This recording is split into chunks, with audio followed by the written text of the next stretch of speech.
Thank you for hosting us. Welcome to KZN. Thank you so much. You see, we've got a year-round summer. Of course, it's a very beautiful weather. We are happy to be here. The people are warm and gracious, synonymous with the nation. So this is our podcast, Inkezo Yolwazi, that's what we call it, where we share information with the citizens on various issues that are happening, government programs, just to convey the government message. Can you just tell us briefly, what are we doing here today in KwaDukuza municipality? Well, we're doing two things today. We are launching the Milestones of Freedom. As you know, in June this year, the President launched the Milestone of Freedom campaign to commemorate the sacrifices of those who came before us, those who fought for freedom, those who paid the ultimate price so that you and I should be free. But we are also using this Milestone of Freedom to reflect on the democratic project and what we've been able to achieve. There are key 4 milestones that we are celebrating. The first one being the 70th anniversary of the Women's March in the Union Buildings. As you know, 70 years ago, on the 9th of August, 20,000 women from all walks of life marched to the Union Building to protest against the use of pass laws. And they heralded a new chapter in the history of women activism in South Africa. Of course, women have always been involved in the struggle, they've always been in the cutting edge, they've always led from the front. And it was demonstrable in 1956 when the then G.J. Stradom, the then Prime Minister, decided to evade those women who had converged in the Union Building. The President reminds us how they stood motionless in silence for about 30 minutes in the Union Buildings amphitheater to demonstrate their discontent with the then apartheid regime. In fact, they sent a strong message that Wathinta Bafazi, Wathinta Mbogode, and on Sunday we'll be celebrating the heroic sacrifices of those women. Not just the women who marched in 1956, but generations of women who have contributed to the democratic South Africa we enjoy today, to the democratic project that continues to unfold. And so we couldn't be more proud to be associated with this important milestone. The other milestone we're celebrating is the 60 years of the removal of the District 6 residents. As you know, through their removal, their dignity was taken away, their homes were taken away. And that is why, as part of the land reform program, 83,000 claims have been resolved since the commencement of the land restitution program, 16,000 of which are in KZN. It's demonstrable of the government commitment to ensure that we restore the dignity of our people, we bring land to our people, and that we restore the dignity of those who suffered under the apartheid regime.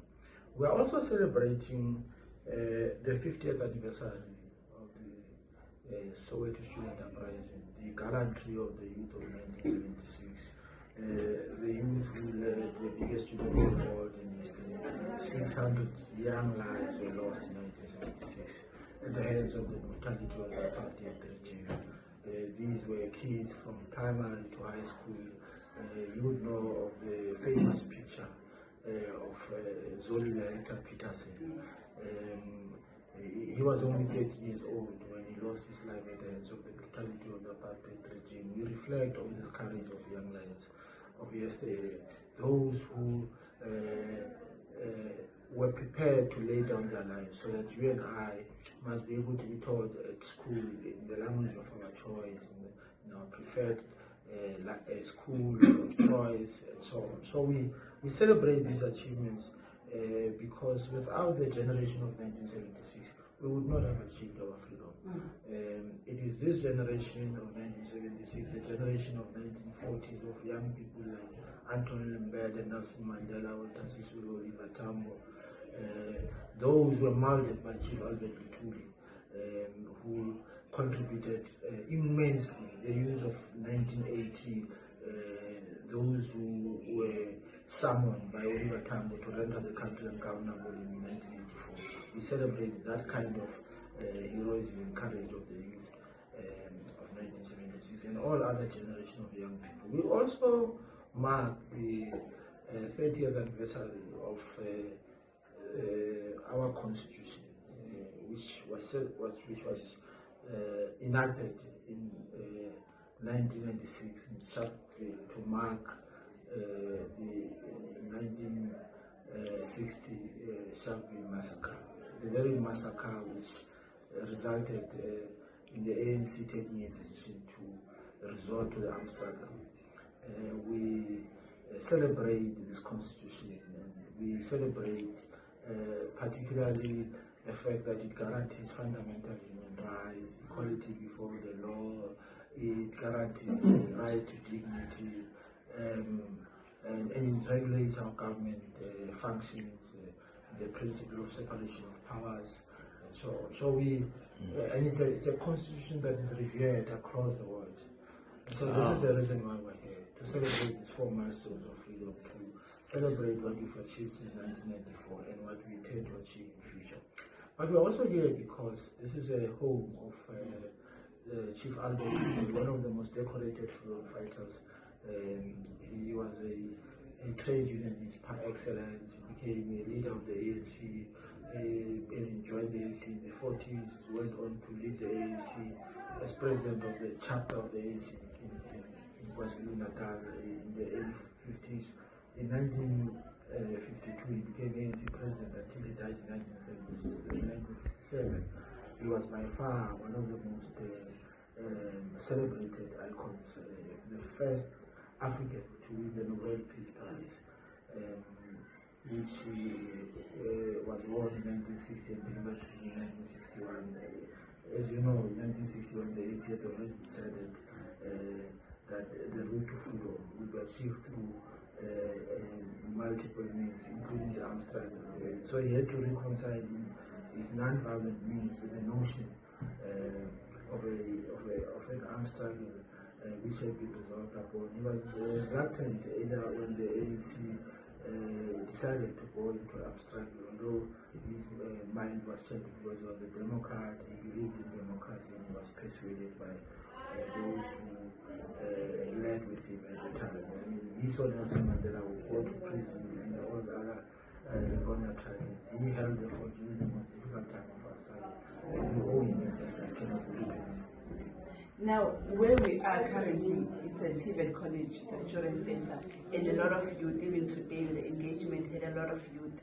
What is the significance of, you've mentioned all these milestones that we celebrated, but what is the significance of bringing on board the youth particularly to inform them about these milestones? You know, Frantz Fanon says that the youth must, out of relative obscurity, discover its mission, fulfill it of a trade. So these young people who gathered here today are the leaders of tomorrow. They have been an onerous burden and task has been placed on them by history. The youth of 1976 fought against apartheid. They fought against the violation of human rights by the apartheid regime. They fought against apartheid and bondage regime. The youth of today have a responsibility to take full advantage of the opportunities before them. And that is why they are studying in this TVET college, to be able to acquire the necessary artisan skills that are needed by the economy to be able to grow in the future economy. And since 1994, there's been 5 million young people who have been benefited from NSFAS. And it's a remarkable achievement for a government that significantly wishes to alter the circumstances under which our people live, and education is but one of many other instruments that we can use. Nelson Mandela actually says that it's the best weapon to use if you want to defeat poverty. As we close, Mr. Morolong, we know that 2026 is a big year for us in government. We are going to be having the local government elections. What is your message, particularly to the youth, to actually go out there and ensure that they participate in this democratic process, because it's one of the milestones that we are celebrating? I've just taken you through a chain of events. I've taken you through the history of the country. I've taken you through the sacrifices made by the generation of 1976 and the generation of 1956 of women who marched in the Union Building. I have also taken you through the leadership of Chief Isaac Lutu, who was an iconic figure in the struggle for freedom. Young people have everything.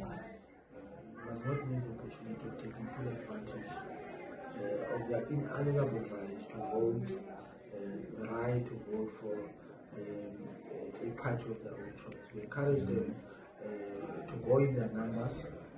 They still have 2 days left to register, to vote. We encourage them to go out of their way to be counted as patriotic South Africans who love their country, who are prepared to defend their country, and to show that to demonstrate that love for their country. The best way to do it is to vote in the next elections. And make sure that they participate. And they make sure that they participate in democratic processes, in democratic institutions, and make their voice heard. So there you have it, South Africa. You've heard it from the man himself, Mr. Kenny Morolong. Go out there on the 4th of November. Do participate in that democratic process. Thank you so much, Mr. Morolong, for your time.